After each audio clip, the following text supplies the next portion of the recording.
Eka yang akan memandu jalan diskusi kita pada siang hari ini dari kelompok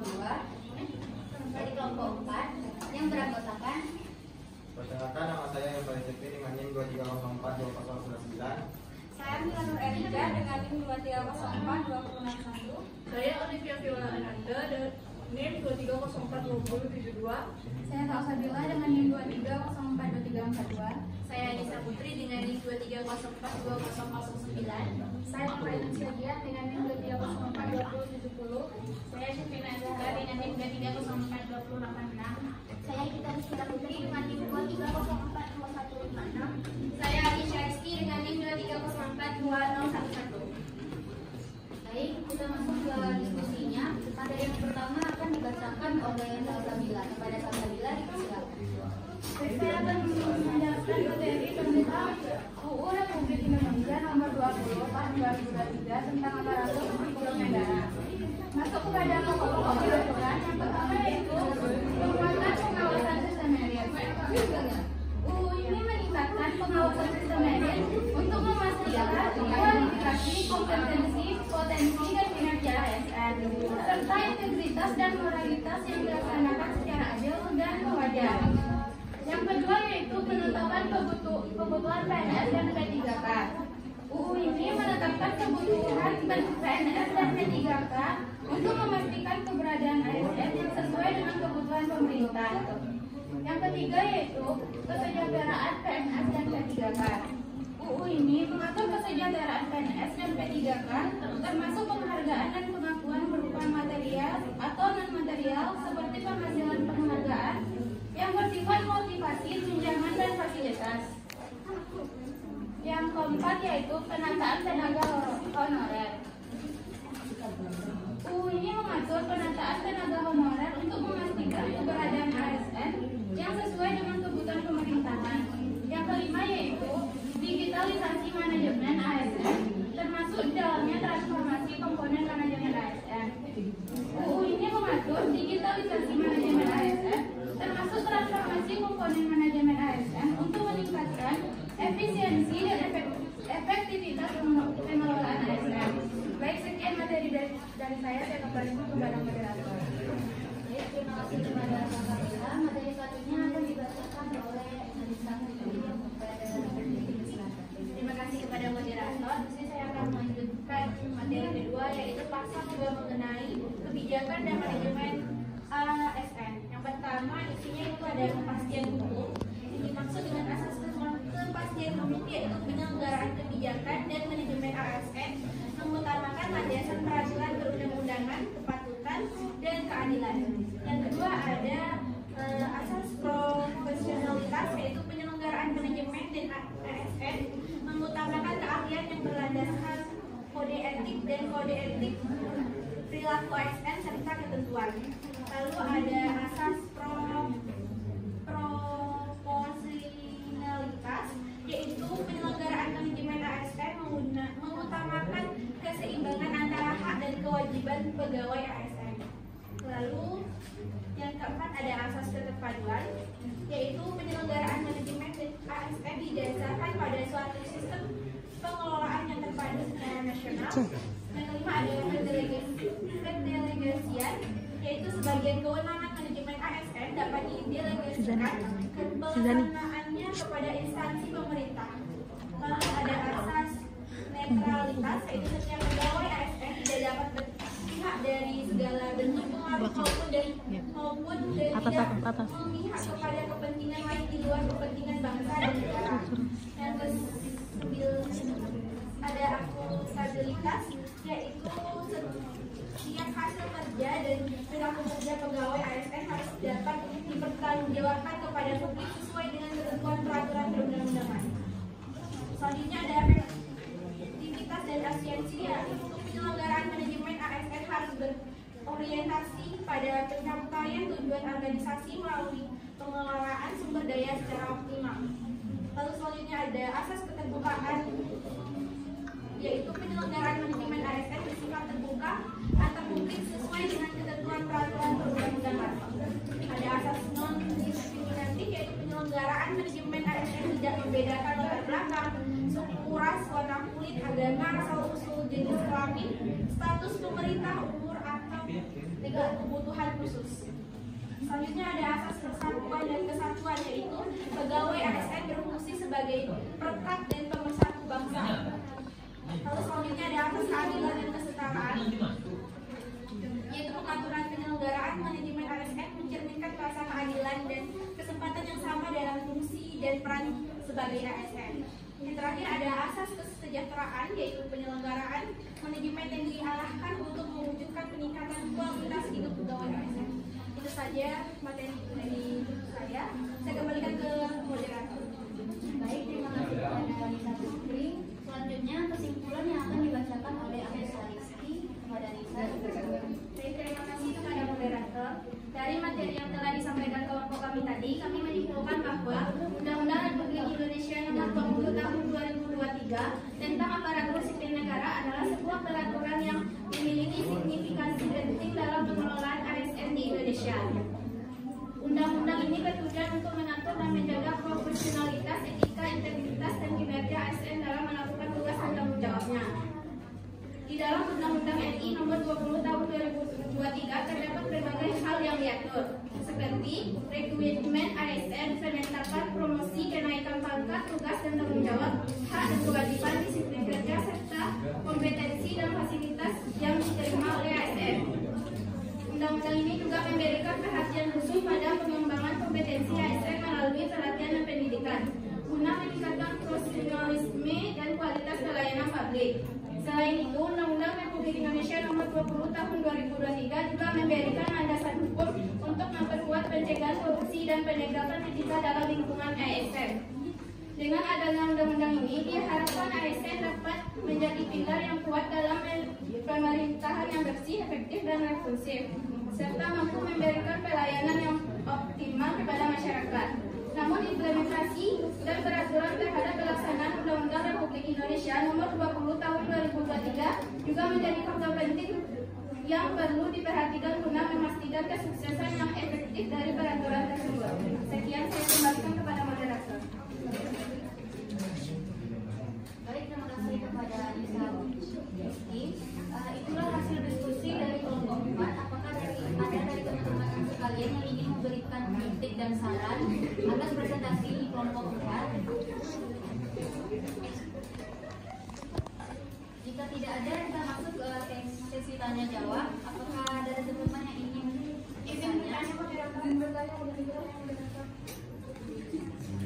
baik, kepada Julia dipersilakan. Baik, terima kasih. Sebelumnya saya ucapkan kepada moderator, perkenalkan saya Julia Novitasari dengan NIM 23042048. Izin bertanya kepada kelompok penyaji. Pertanyaannya yaitu, bagaimana Undang-Undang Nomor 20 Tahun 2023 berbeda dengan peraturan perundang-undangan tentang ASN sebelumnya? Apa saja implikasinya atau apa saja pengaruhnya? Sekian pertanyaan dari saya kembalikan kepada moderator. Terima kasih. Baik, kepada Julia, izin untuk mengulangi soalnya sekali lagi. Bagaimana Undang-Undang Nomor 20 Tahun 2023 berbeda dengan peraturan perundang-undangan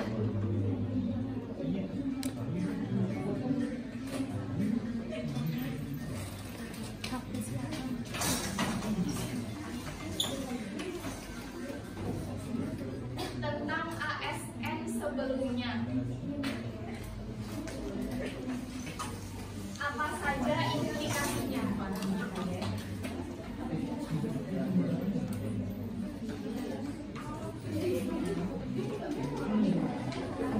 Maju dah. Terima kasih kepada Julia. Selanjutnya, apakah masih ada tulisan yang ingin apa lainnya?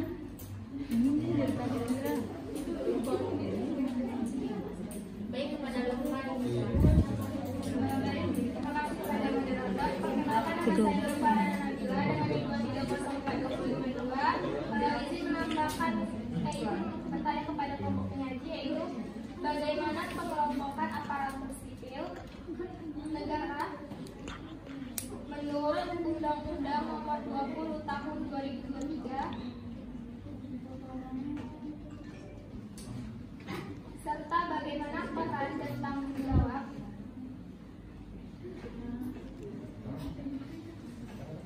Pemerintah dalam meningkatkan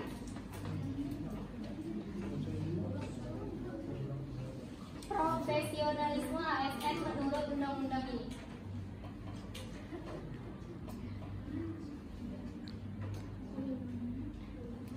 Bisa diulangi sekali. Bagaimana pengelompokan aparatur sipil negara menurut Undang-Undang Nomor 20 Tahun 2023 serta bagaimana peran dan tanggung jawab pemerintah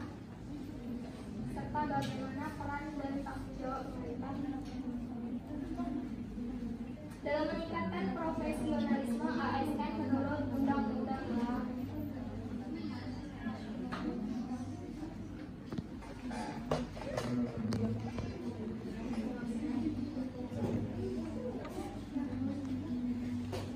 Baik, terima kasih kepada Rifa. Untuk sesi kali ini kami membatasi hanya 2 pertanyaan saja. Selanjutnya kita masuk ke sesi menyampaikan jawaban.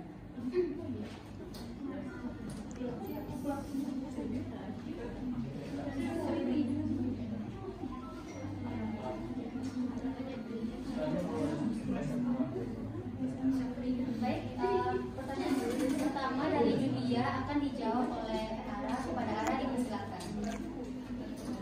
Baiklah, perkenalkan nama saya Sutina Dahra dengan NIM 2304/2016. Ingin menjawab pertanyaan dari Julia, yaitu bagaimana Undang-Undang Nomor 20 Tahun 2023 berbeda dengan peraturan perundang-undangan ASN sebelumnya, serta apa saja implikasinya.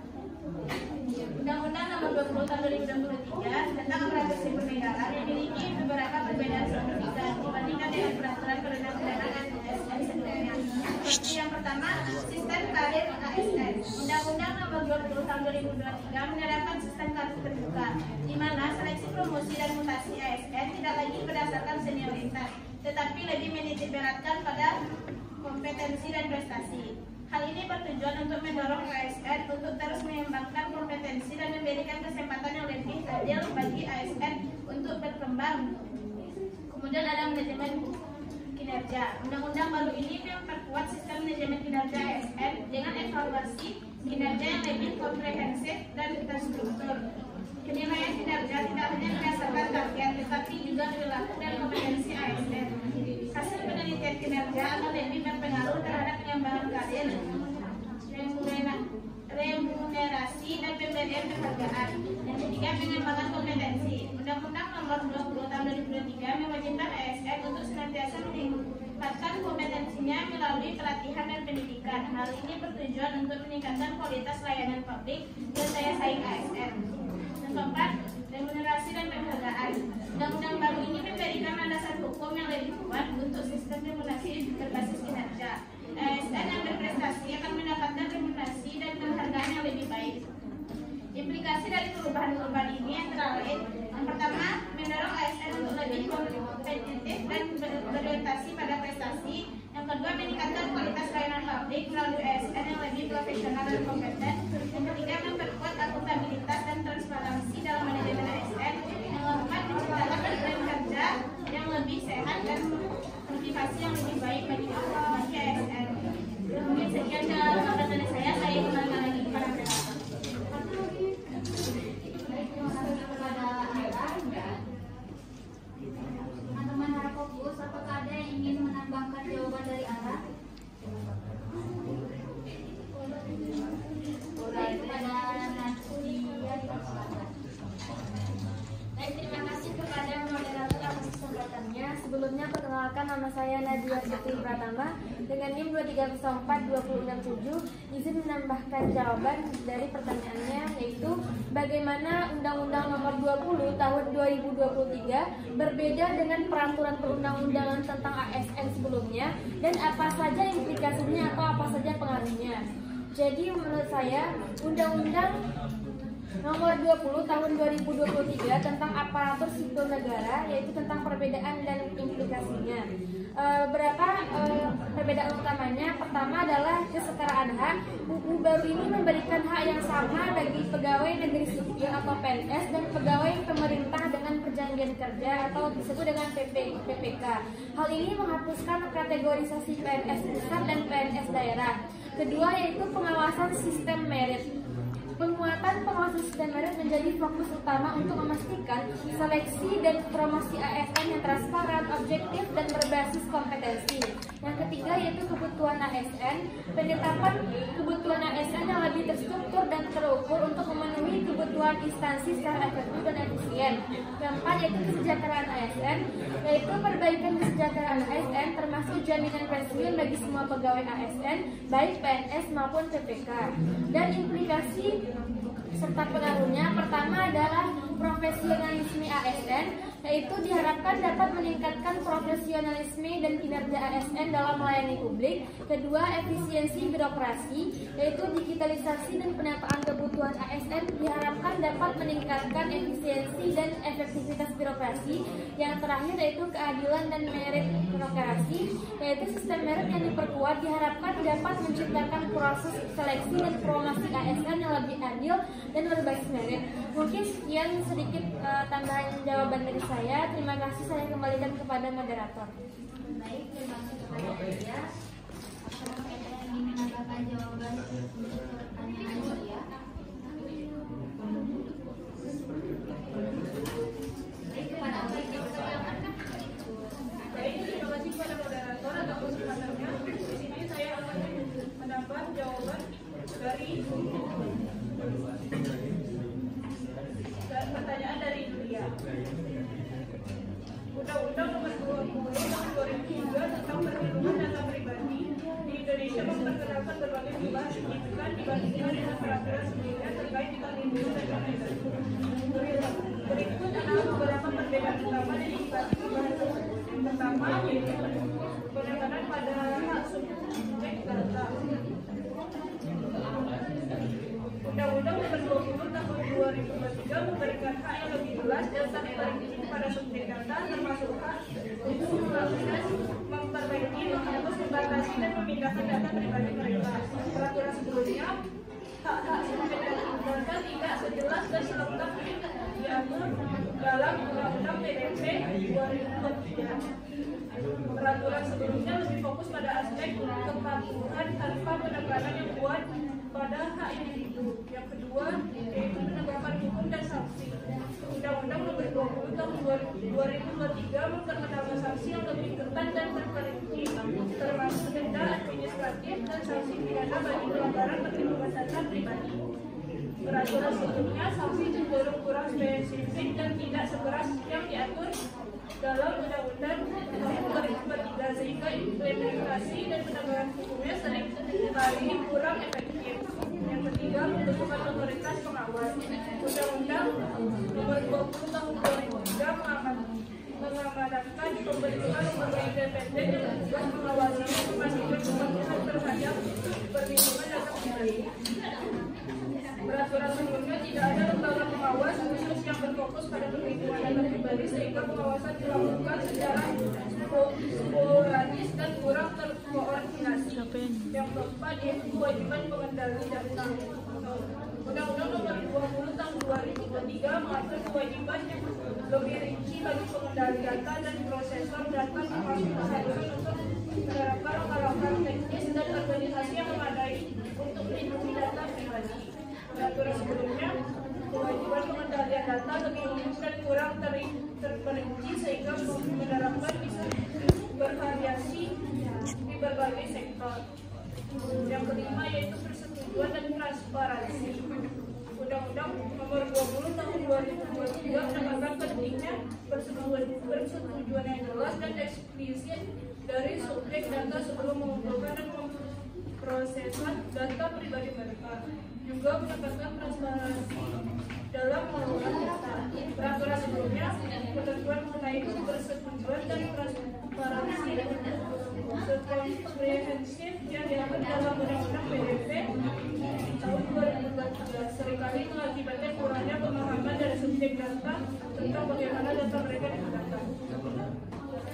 Sekian saja tambahan jawaban dari saya kembalikan ke moderator.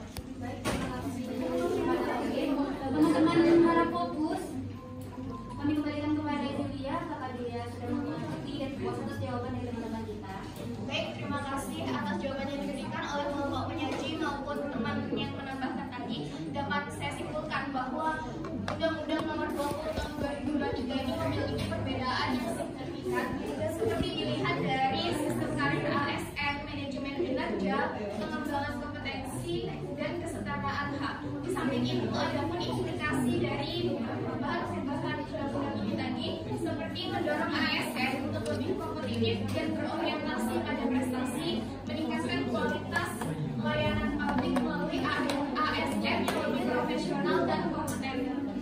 Jadi secara keseluruhan bahwa Undang-Undang Nomor 20 Tahun 2003 bertujuan untuk mewujudkan ASN yang lebih profesional, berkinerja tinggi dan berorientasi pada pelayanan publik yang prima. Sekian dari saya kembalikan kepada moderator. Baik, terima kasih kepada Dia. Pertanyaan selanjutnya yaitu pertanyaan dari Luka akan dijawab oleh Mila. Kepada Mila, silakan. Baiklah, saya Mila Nurkanija akan menjawab pertanyaan dari Bapak. Suara tolong. Mengelompokkan aparatur sipil negara menurut Undang-Undang Nomor 20 Tahun 2023 terbagi menjadi dua jenis jabatan, yaitu yang pertama jabatan manajerial, bertanggung jawab dan berperan dalam mengelola, memotivasi dan mendukung pengembangan pegawai ASN serta mengambil keputusan menurut tingkatan jabatan untuk mencapai tujuan organisasi. Contohnya, jabatan manajerial tingkat tinggi adalah kepala lembaga kementerian atau non-kementerian, jabatan pimpinan tinggi media, dan jabatan pimpinan tinggi pratama. Yang kedua ada jabatan non-manajerial, bertanggung jawab memberikan pelayanan dan melaksanakan pekerjaan sesuai dengan keahlian atau keterampilan tertentu.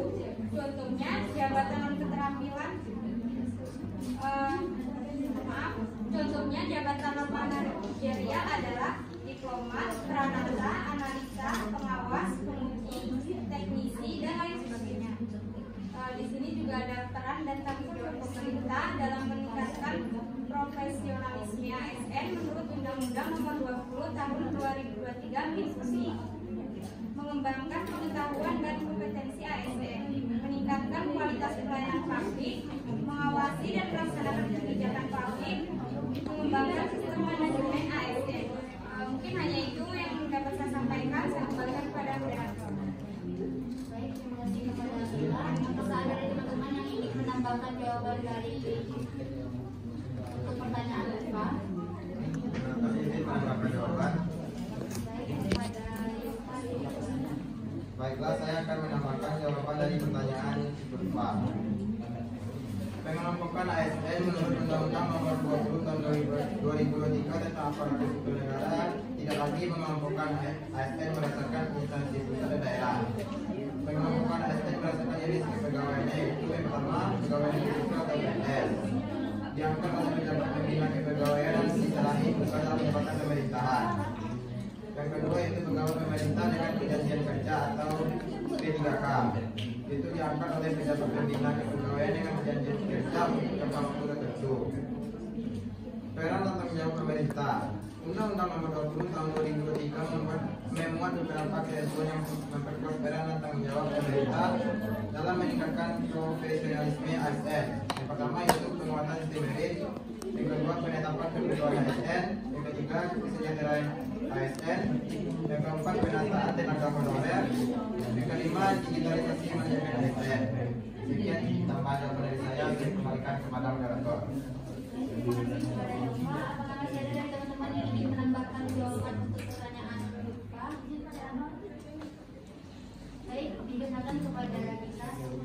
Saya akan menambahkan jawaban dari pertanyaan Luka, yaitu menurut Undang-Undang Nomor 20 Tahun 2023 tentang aparatur sipil negara, pemerintah memiliki peran dan tanggung jawab yang penting dalam meningkatkan profesionalisme ASN.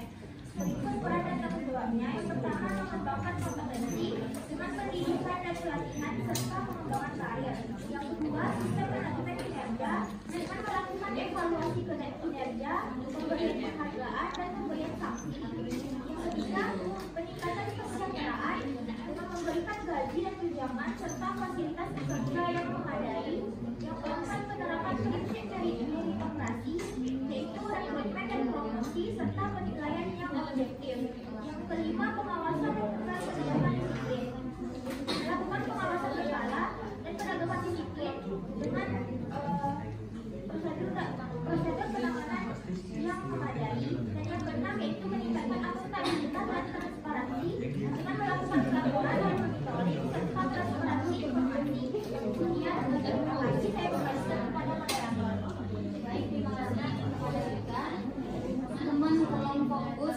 Dan kepada Lufa, apakah sudah mengetahui proses jawaban dari teman-teman saudara? Baik, terima kasih kepada Bapak penyanyi. Saya sudah saya kembali